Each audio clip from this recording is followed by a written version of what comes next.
Andrew Gosden, the 14-year-old boy who disappeared from London. Imagine that you're a 14-year-old boy, it's Friday morning, you say goodbye to your family, and then you disappear.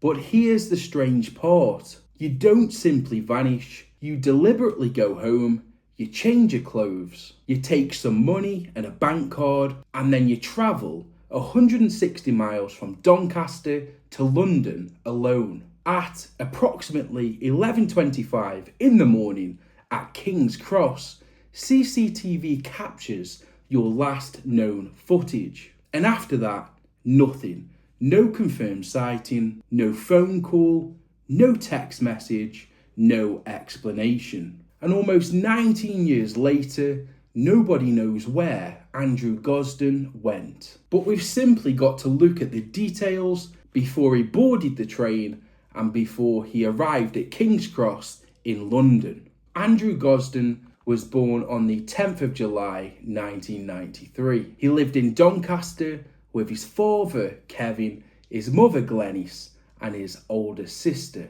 Andrew was said to be great at school, in particular mathematics, and he had a real good attendance record. He wasn't a normal runaway, he stuck to a routine and he always did what he did. On the 14th of September 2007, Andrew began his day how he normally would. He got up in the morning, he spent breakfast with his family, and he got dressed for school. He left for school around 8:20 a.m. in the morning. And so this is where Andrew's story takes a different turn.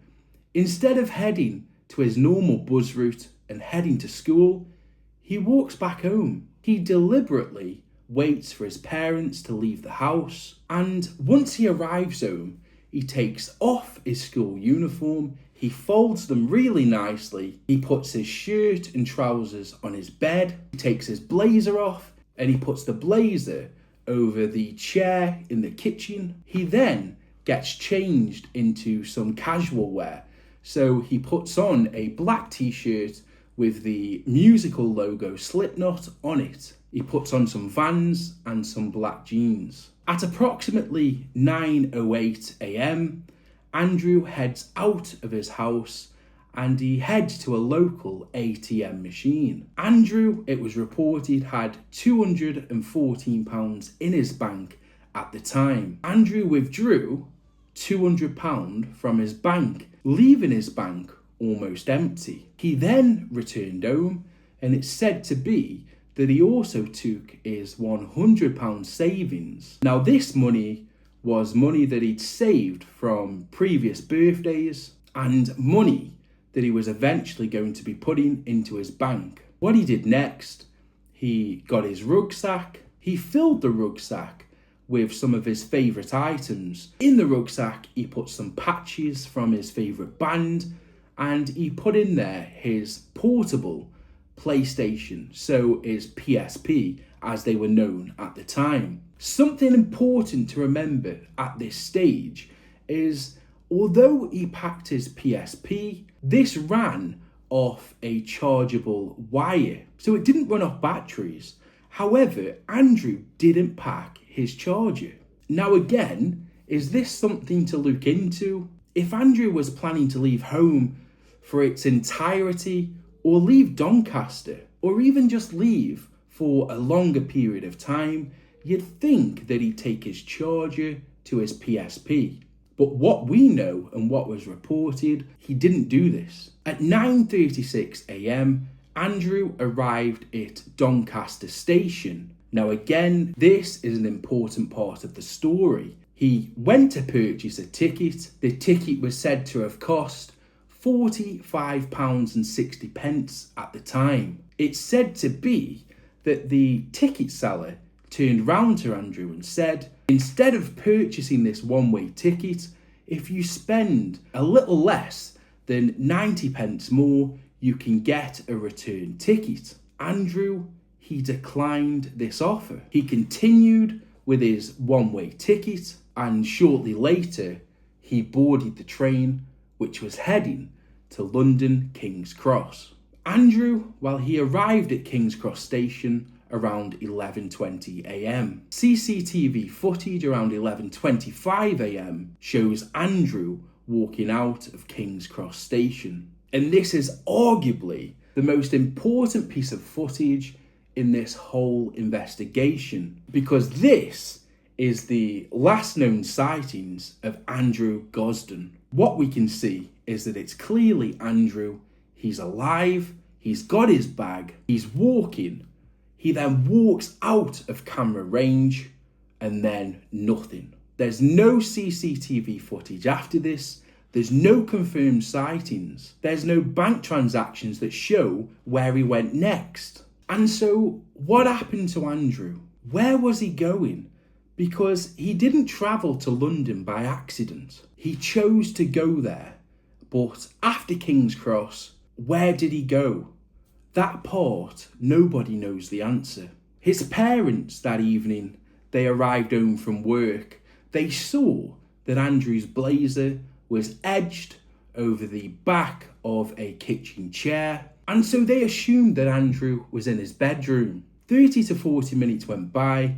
The family started to prep their evening meal. The dad, well, he shouted up to Andrew, and to his surprise, there was no response. He shortly went up the stairs to realise that Andrew, he wasn't in the home. So what the family thought next is that Andrew would have gone out after school to maybe a friend's house, because they saw that the blazer was draped over the kitchen chair. So they assumed that Andrew had returned home, changed out of his school clothes into his casual wear, and maybe gone to a friend's house. The family, well, they contacted Andrew's close friends to find out that they weren't with Andrew. Around 2 hours later is when the family found out that Andrew didn't attend school that day. Now, an important part of this story that I've left until this point is that the school in the morning noticed that Andrew didn't attend. They'd attempted to contact the parents, but could only reach voicemail. And so instead of trying again, or instead of leaving a voicemail, they contacted the parents of Andrew's friend. And they asked if they could contact Andrew's parents to let them know that Andrew hadn't attended school that day. However, Andrew's friend's parents didn't do this. So later that evening, Andrew's parents, while they realised that he hadn't been to school, he was in fact missing. And so they contacted the police and reported Andrew as a missing person. And so an investigation was quickly underway in Doncaster. The family, they quickly put together a search party. Friends of the family, they put together a missing persons poster, and they traced back the last known steps of Andrew Gosden. But time had already passed at this point, and Andrew Gosden was already in London. The police, following investigation, while they got hold of the CCTV from Doncaster Station, they were able to identify Andrew, and they had to update the parents to let them know that Andrew wasn't missing in Doncaster. He had travelled to London, and he was potentially missing in London, and after that, they didn't know where he was. Can you imagine being Andrew's parents and being told this dreadful news? Imagine being told that your 14-year-old son had travelled 160 miles away, being told that we have CCTV footage of your son leaving King's Cross Station alone, being told that your son is withdrew £200 from an ATM, so emptying his bank account, and then being told finally that after your son leaves King's Cross Station, this is where the trail ends. There's no further sightings, there's no bank transaction to say where he went next, and there's nobody to say that they spoke to him or knew where he was going. In 2021, the police, following investigation, because the investigation went on this long, Well, they arrested 2 individuals. They were arrested into the disappearance of Andrew Gosden. The police, they took their mobile devices and they were charged subsequently with kidnap. The police, well, they later advised that there was not enough evidence to suggest that they were involved with the disappearance of Andrew Gosden. And so the story, it leads back again to where we last knew, which was London, King's Cross. How can a 14-year-old boy travel to London and after that disappear? There's cameras, there's hundreds of people, potentially thousands of people. There are buses, there's trains. Someone must have seen him and someone must have spoken to him.